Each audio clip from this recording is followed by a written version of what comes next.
Good morning, and another Friday and another episodes of B2B Sales and Marketing Friday Talk. So welcome.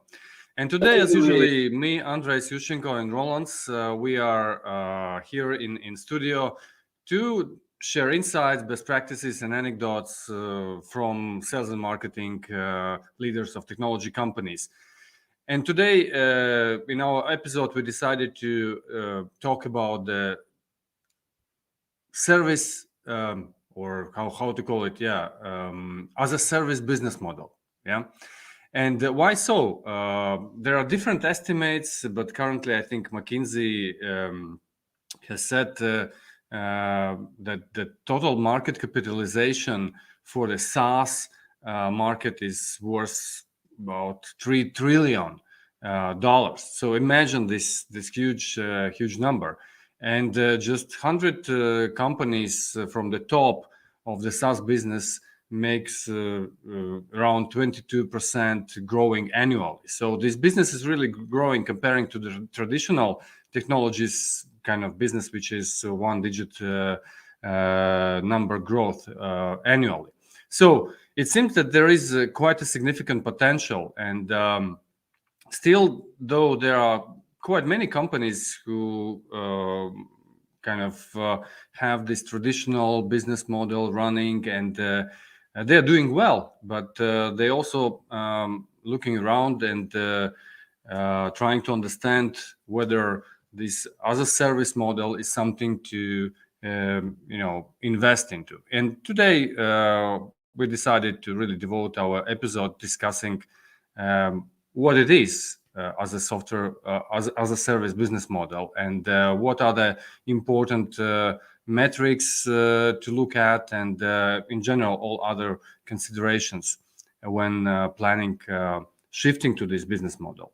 And Roland specifically has an expertise in this area because he spent quite a lot of time researching this topic, and he recently also was running a training or a workshop for some of the business leaders of IT companies here in Latvia, and that is why we also bring this topic for a broader audience. So, Roland, tell us.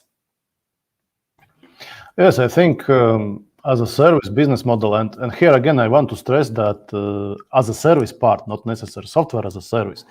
So this business model indeed is growing quite quickly. And actually, I read this week data from IDC, and their forecast was that traditional technology business will not be growing this year at all. That is, of course, because inflation, recession, etc., etc.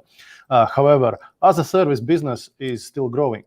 And if we look at why as a service business model is growing, I think first of all we have to consider what are the changes on customer size or on buyer size when they are faced with as a service business model. And look, if we compare, like, I don't know, 10 years, 15 years, 20 years ago, how typical technology project looked like. It was a hell of bureaucracy, of meetings, of requirement analysis, of budgeting, etc., etc. So that was indeed high friction process, not only because it took quite a lot of time, but also because it placed quite a bit of burden on buyer. And if we look very specifically, then these persons who were involved in that project or were driving it, they also faced quite significant personal risk. Because what if my project, after year of deliberation and hundreds of thousands of euros, fails? Right? It's like an end of career for many. Right? And this was not indeed stimulating innovation or helping or make it easier to buy.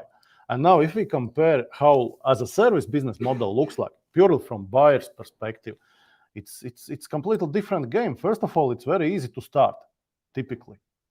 Right? You can get your hands on product basically right now, after you have entered your credit card details and so on. Second thing, typically you're paying reasonable cost. So you don't need to invest as it was like 10 years or 15 years ago in server infrastructure, in licenses, in everything. You don't really need to pay traditional entry cost in access to technology. You get technology basically as a service. And it makes very cheap and very easy to try. And very often you don't even need to ask permission to anyone. Right? And this this permissionless use is actually, I think, very, very powerful thing, because it allows to try. It removes the risks. What do you think, Andres? Yeah, I think everything what you just described are really great benefits of the end customer, and I think the SaaS model, or software as a service specifically, has democratized technology and made it available to a very broad audience, which were having some kind of as you said, limitations or barriers to enter into this kind of advanced technology space. However, I would look at this also from the IT company perspective. What are the advantages for companies to provide as a service anything? So it can be a software, it can be also kind of services as a service, or I don't know, whatever else they provide. And I think, again, if you look from that perspective, traditionally IT companies, they were serving like mid-sized companies and enterprise largely, right? Who were having a significant budget to spend on the IT services. These projects were pretty lengthy, pretty heavy, of course, profitable as well. But at the same time, they were very difficult to scale. And I think what as a service business model opens, again, similar to where SaaS currently is, it's actually opportunity to scale and to enter to new markets, right? Like a mid-size and even small businesses, where you can package your services and provide it in fixed price, on fixed scope, to large amount of your customers, right? And the advantage of this model is that, first of all, you can operate more cost effectively, right? So because your services are more standardized, they are more structured, it's easy to deliver and easy to sell, right? Secondly, it's scalability. So you can really go to very broad number of customers and deliver it at scale, both like geographically to new markets, but also to maybe new segments and so on and so forth. Another, I think, important aspect is competitive advantage, because when you looking currently again to the market, you see that mostly IT companies operate in this kind of traditional business model when they provide customized services, and so forth. But if you looking to ways how to differentiate yourself, this fixed price, fixed scope delivery can be one of the most competitive kind of advantages. What can help you really differentiate and grow. What do you think, Rowan? Yes, I totally agree. And I think a lot of what we can call traditional software development or customized solution companies sit actually on a treasure trove of competencies and IP, which they can rather easily turn into products. And SaaS business model allows you to, as you mentioned, work on global market. Basically, you don't have barriers to deliver. Modern marketing helps you identify and reach out to your potential clients. So suddenly, everything that you have can be turned into another revenue stream for companies. So, for example, if they have experience working some kind of specific industry, meeting some kind of specific compliance requirements, they possibly can document best practice and build a product around it, right? And because they can deliver it global and because they can spread the cost of that product around the number of customers, this product at the end also can be cheap, right? And it can be sold at price point at which it couldn't be sold otherwise. So basically, you get access to business opportunities that you couldn't get access to with your traditional business model, like no way. So I think in general, this is very, very attractive business model for companies. However, devil is in the details, and I would say that the biggest problem or the biggest challenge to understand and figure out really is not technology, it is not marketing, but it is finance, actually, right? And let me elaborate a bit about it, because you see, if you look at software as a service or whatever as a service business model, the economics is simple. User or consumer of service is paying typically monthly fee and small monthly fee every month, right? And the thing is that the moment when you become cash flow positive is actually quite distant in time for many reasons. And let's look at a few of them. As we know, and it's well documented, the buyer's journey for B2B SaaS products is 233 days, which makes 7.6 months, right? So it means that from the moment you start promoting your product and you get first customer interest, probably at least 7 months will go until actually you have customers starting paying for your product, right? Then you have to consider that you are not alone on the market. And we know from research that the time period to recover the cost of acquiring a single customer for SaaS companies typically is from 8 to 20 months, right? And this removes the payback period even further. So actually, if we look at cash flow, and if we also consider product development costs, then we look at least probably 2, 3, maybe even up to 5 years of period of negative cash flow until companies start really profit from SaaS business, right? And it needs to be planned quite carefully how to close this gap of negative cash flow. And I would imagine that actually most companies or many companies would be well advised to seek actually external investor. Otherwise, this because you need why would you need external investor? And here would be many things. First of all, to help with I would say to help with investment and cash. But second is you probably would be better off if you had somebody who have already some experience with bringing SaaS products to market. Because again, it's not so straightforward as it may seem. I think kind of drawbacks what probably this model can bring, and the most important you just described. However, on the other hand, look at it from different perspectives. So staying with your traditional model means going after more and more competitive market and fight for these one-time deals, right? So you need to really fight for your customers, for new projects. And what also happens is that also on the client side, this mind shift is taking place towards the service type of the model and delivery. Of course, not everywhere, and I think still there will be a space for some kind of combination of both models. But in general, if you look to again some growth opportunity, the biggest growth opportunity is among those white space customers who maybe don't have yet implemented those new practices, new services, and things like that. And that is where exactly you can go and try to build new revenue streams with as a service offering.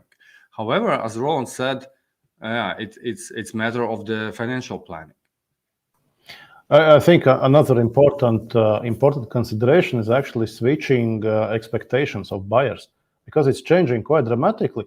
And you see, particularly as younger generation enters and becomes decision makers regarding technologies, their expectations are very much shaped by technologies that they are using today, like things like, I don't know, Spotify, Netflix, Volt, food deliveries, etc.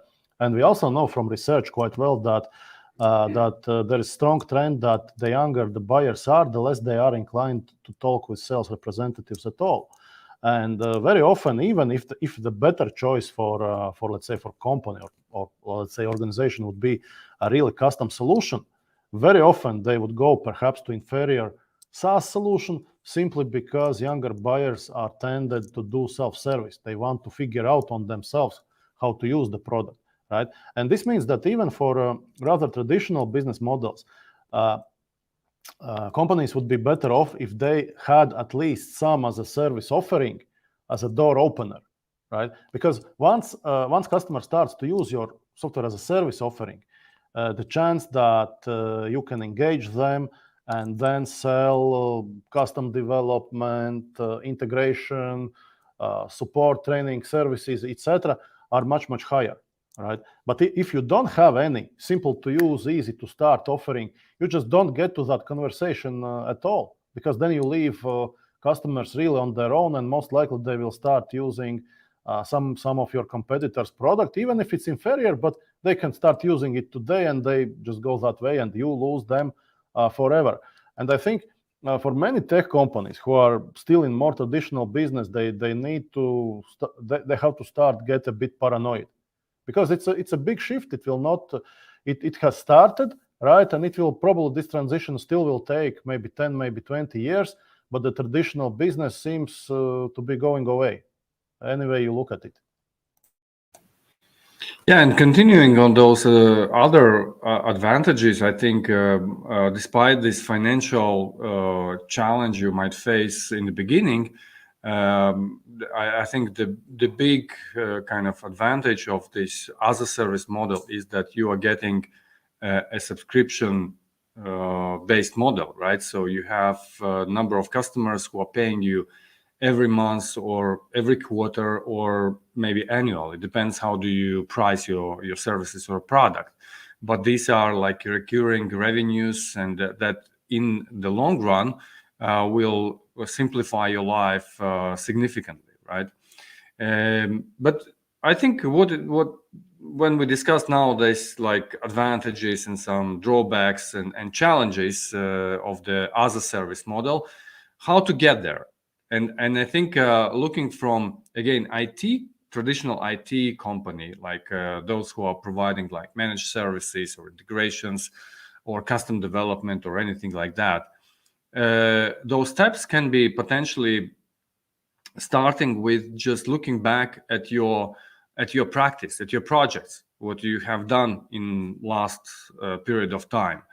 And with the idea to identify some repetitive processes, repetitive projects, and repetitive scopes of your services, and try to kind of see if these can be productivized. So can you really your projects, what you have done in the last 12 months or 24 months, kind of make as a repetitive product?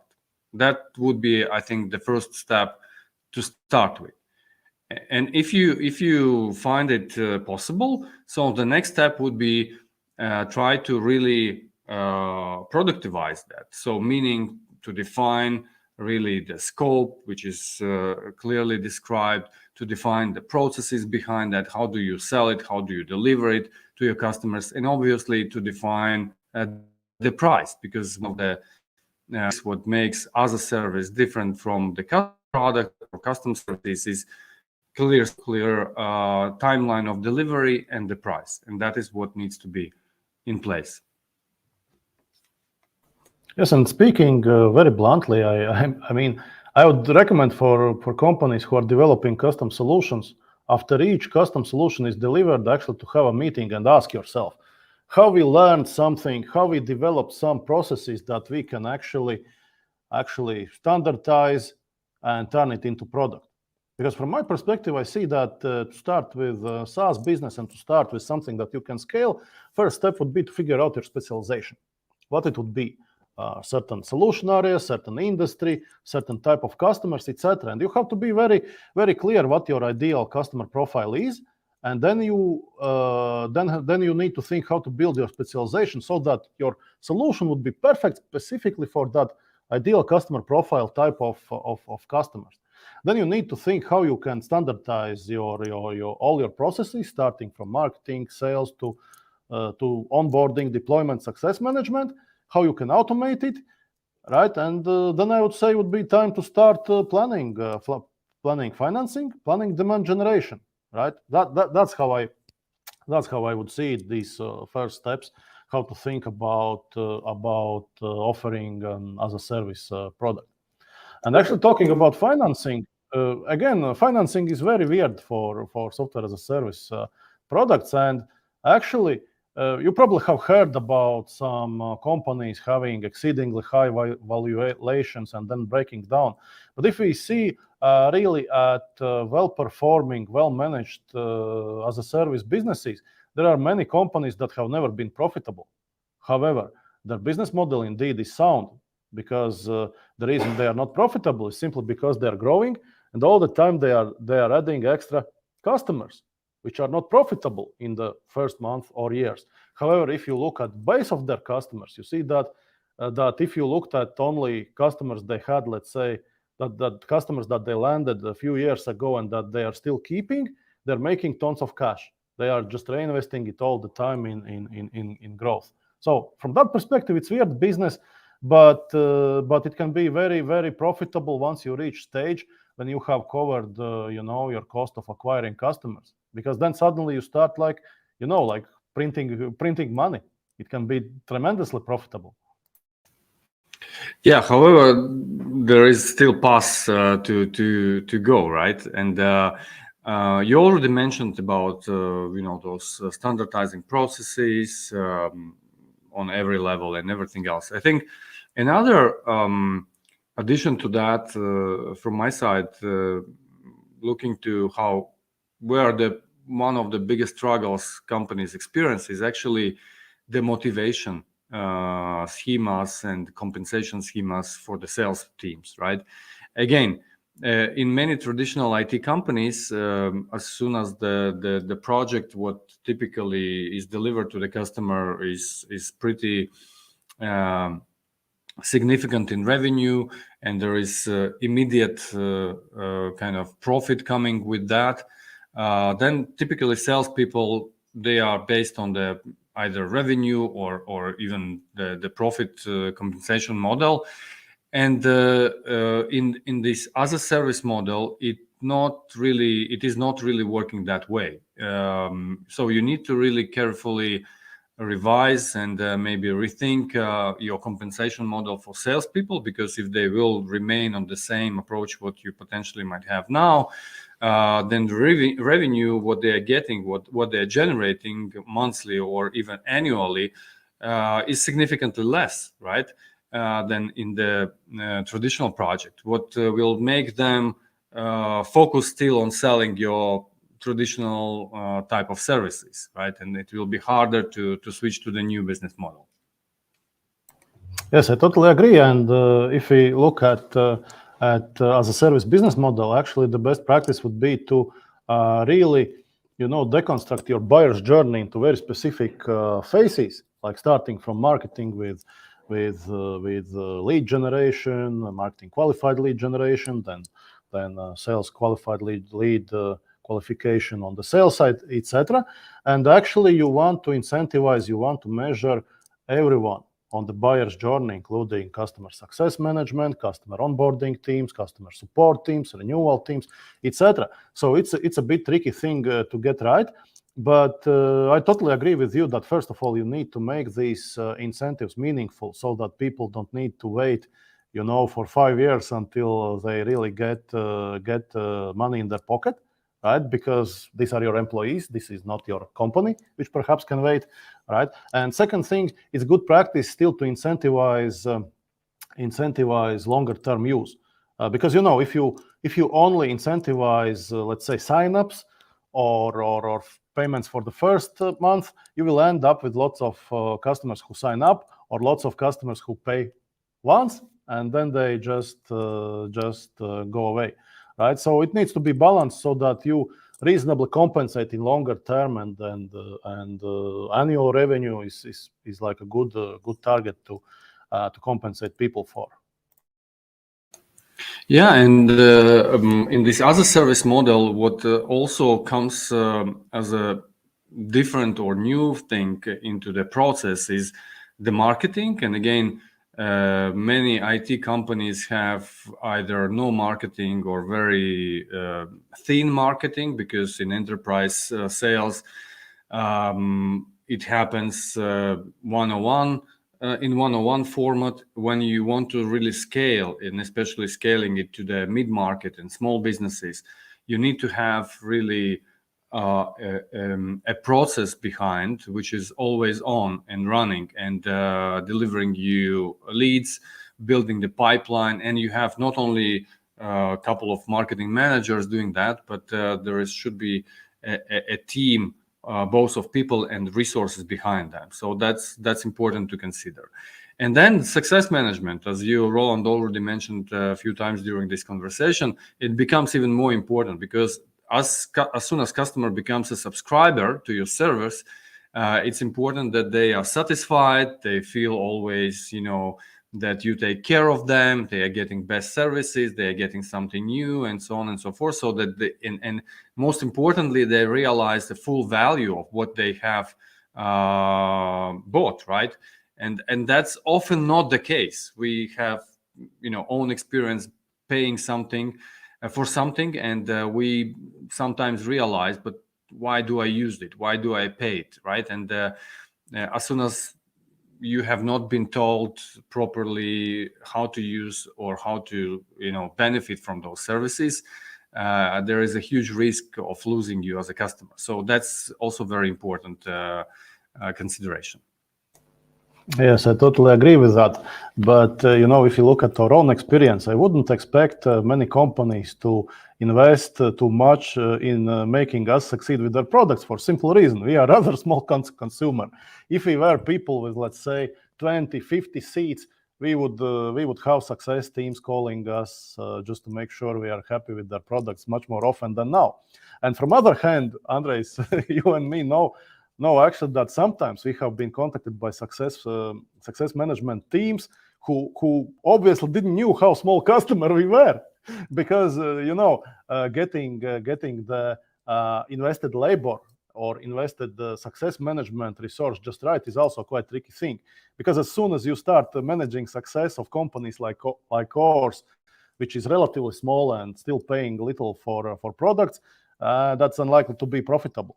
You really want to figure out who your ideal customer profile is, and then you probably want to think in what kind of packages or what kind of tiers should you pack your product with, what kind of service level, and so on, because you always need to keep your customer acquisition, customer support, customer success costs in check, and you need to keep them in check for every tier of your product offering. Or else you may end up with rather different set of customers, of which somebody would be deeply unprofitable, and somebody would be highly profitable. But on average, most likely your profitability would suffer. So these are very specific things that you need really to be obsessed with, all the metrics, all the details, all the finances, all the costs in as a service business model. That's a key to survive and actually to be profitable. Yeah, and that comes to this root question, right? In the very beginning, who are your customers? And you're absolutely right. So planning is super important for this as a service business, where in the very beginning, you have to really define those different tiers. And again, if you are an IT company who today operates in the enterprise or kind of mid-market space, where you can afford investing time of your salespeople, senior people, quite expensive people and specialists dealing with your prospects or customers, on very frequent basis, then in the as a service model, you have to differentiate this. You cannot anymore afford, as Jeroen said illustratively very nicely, people calling to company of 10 people or maybe of, I don't know, whatever number it would be. So you have to really be very clearly defining what are the tiers of your potential customers, and how differentiates your marketing, your sales, your customer onboarding and success management processes for those different tiers of your potential customers. Yeah, so I think we have discussed quite many things today. I hope it sparked an interest in your minds about this as a service business model, and we encourage you to learn more and investigate that, because we see that those companies who are switching to the as a service business model, they are really experiencing quite significant growth, and they are setting themselves for the future opportunity, which is just about to come, though there is already quite a significant growth on the market. And another thing which I still want to reemphasize is that if you don't have as a service business model, you are closing the doors for many customers. Because even if your business is such that you cannot have majority of revenue from as a service business model, you still need to have something as a first step that is easy for customers to start using without friction, so that they can experience and get at least some small part of value, because that would be opening doors for your for other of your business. Because again, the younger the buyers are, the less they want to deal with sales reps, requirements, big discussions, etc. Younger people want to try to figure out things on them by themselves and set up everything by themselves and start using very, very soon, not waiting for a long time or having long conversations with sales reps. Thank you, Roland, for this wrap-up. I think that was a good summary, and just want to remind that please follow IBD Consulting on the LinkedIn for more episodes and more valuable content on this and other topics. And join us every second Friday on LinkedIn, or you can watch and listen to these episodes on podcast platforms of your choice or on our YouTube channel. So just search for the hashtag FryTalks or B2B Sales and Marketing FryTalks, and you will find it definitely. Otherwise, we wish you really finding your business model and next growth opportunity. And a wonderful weekend. And then we connect again in a couple of weeks for another conversation. Bye. Bye-bye.